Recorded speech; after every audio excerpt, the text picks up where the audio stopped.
Cek. Oke, hari ini kita akan melakukan pembelajaran yaitu menerapkan dasar desain grafis dan nirmana. Nah, ini pelajaran untuk kelas 11 MM ya. Mata pelajarannya adalah desain grafis percetakan. Nah, hari ini teman-teman kita tahu bahwasanya nanti kalian semester 2 akan magang di tempat percetakan atau di tempat yang lain, industri yang lain. Jadi pembelajaran yang hari ini saya akan memberikan dasar-dasar prinsip dalam desain grafis terlebih dahulu. Oke, jadi yang pertama kita pengertian dari nirmana.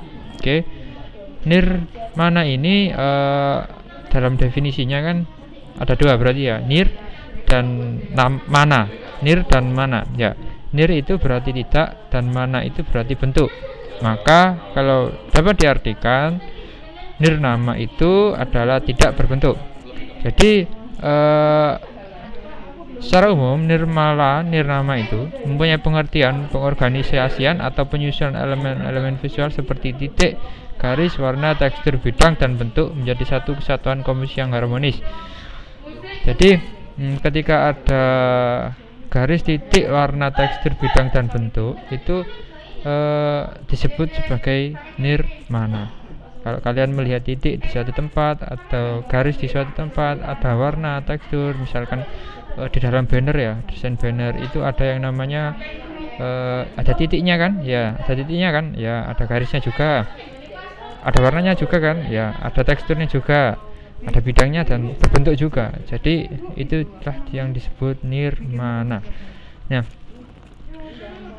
nirmana ini ada dua, yaitu adalah dalam bentuk dimatra dan trimatra yang harus mempunyai nilai keindahan, disebut juga sebagai ilmu tata rupa dasar. Oke, selanjutnya ada elemen dasar nirmana itu yang pertama ya, titik ya, titik.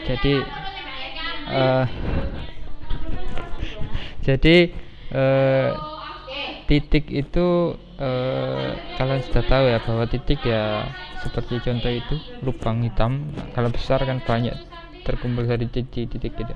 Jadi titik adalah sebuah unsur seni rupa yang paling dasar. Jadi titik dapat melahirkan suatu wujud dari ide atau gagasan yang kemudian akan melahirkan garis, bentuk, atau bidang. Jadi kalau kalian membuat garis, maka pengertian dari garis adalah sekumpulan titik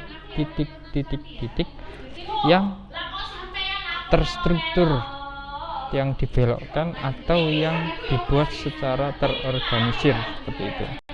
Nah, itu contohnya titik atau di pojok kanan bawah itu. Selanjutnya garis ya. Garis adalah sekumpulan titik yang terhubung dan berbeda warna dari latar belakang yang menampilkannya. Jadi contoh di bawah itu kanan, itu pojok kanan itu ada garis melengkung, itu kan namanya garis. Jadi dalam garis itu ada sekumpulan titik yang saling menyatu, terstruktur, dan terorganisir. Nah, sebuah garis merupakan sebuah titik yang memanjang. Oleh karenanya, sebuah garis lebih dicirikan pada panjangnya daripada lebarnya. Garis merupakan dimensi awal yang tercipta dari titik yang digerakkan sedemikian rupa ya. Jadi yang saya katakan tadi bahwa garis itu adalah sekumpulan dari titik-titik yang terorganisir ya. Selanjutnya ada warna ya. Warna adalah kesan yang ditimbulkan oleh cahaya terhadap mata. Oleh karena itu, warna tidak akan terbentuk jika tidak ada cahaya. Nah, warna dasar itu ada 3. Sebenarnya kalau kita sebut RGB, yaitu red, green, dan blue. Nah, warna-warna dasar itu akan membentuk warna-warna yang lainnya. Istilah warna dasar itu adalah warna primer. Nah, itu akan menjadi warna. Kalau digabungkan, dia akan menjadi warna sekunder. Kalau digabungkan lagi menjadi warna tersier. Nah, warna dasar itu ada merah, hijau, dan biru. seperti contoh di bawah itu. Dan ada warna lain yang namanya warna hitam dan warna putih, ya. Jadi warna itu adalah efek dari cahaya. Anggap saja ketika kalian di kelas, ya, lalu kelas itu tidak ada cahaya sama sekali, maka walaupun temboknya itu warnanya kuning, tetap saja dia akan menjadi hitam karena gelap, ya, karena tidak ada cahaya. Maka definisinya warna adalah ditimbulkan oleh cahaya terhadap mata. Maka dari itu harus ada yang namanya cahaya. Kalau tidak ada cahaya, maka dia akan jadi warna hitam. Selanjutnya tekstur, ya. Tekstur adalah nilai raba dari suatu permukaan, baik nyata maupun semu. Bisa halus, kasar, licin, dan sebagainya, ya. Jadi kalau kalian melihat kayu, ya, kayu yang istilahnya itu kayu jati gitu, pasti ada teksturnya kan. Kayu jati, lalu kayu-kayu yang lapuk gitu, pasti ada teksturnya. Lalu di kardus, contohnya itu seperti kardus, lalu cat yang di tembok itu pasti kalau ngecatnya ngawur pasti ada teksturnya. Seperti contoh di sebelah kanan itu, tekstur itu tidak harus kasar, kadang licin, tapi intinya ada teksturnya, ya, ada goresan yang teratur, itu namanya tekstur goresan yang teratur. Nah, ada dua tekstur itu, yaitu tekstur nyata dan tekstur semu, ya. Selanjutnya ada bidang, ya.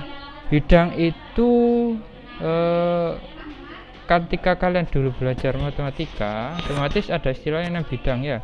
Ada bidang datar, ada bidang geometris, ada organis, bersudut, tak beraturan, dan bidang bulat. Nah, sebelah kiri itu bidang dua dimensi, ya, lingkaran, persegi, segitiga, bujur sangkar, ya, dan lain-lain, itu trapesium, ketupat. Lalu sebelah kanan bawah itu ada yang namanya bidang tiga dimensi, seperti kubus, balok, lingkaran, bola, ya.